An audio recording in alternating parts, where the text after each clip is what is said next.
آج عوامی action committee Muzaffar آباد کے پلیٹ فارم سے ہم ادھر اکٹھے ہوئے ہیں۔ 31 تاریخ کو پہیا جام اور شٹر ڈاؤن کی جو عوامی ایکشن کمیٹی کی طرف سے کال دی گئی ہے،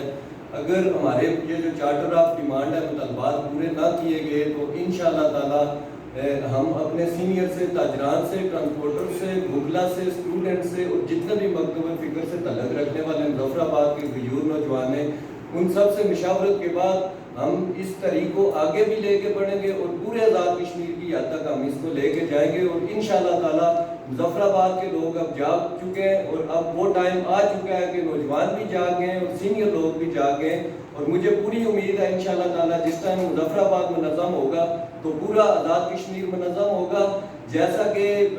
ہمارے چارٹر آف ڈیمانڈ کے مطابق جو ہمارے دریا کی حالت ہے، جو ہمارے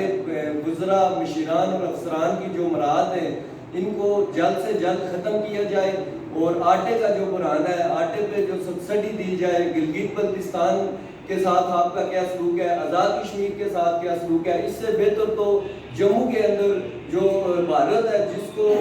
جو اتنی وسائل دے رہا ہے، اتنی جموں کے لوگوں کو سہولتیں دے رہا ہے، اس کے باوجود وہ لوگ اس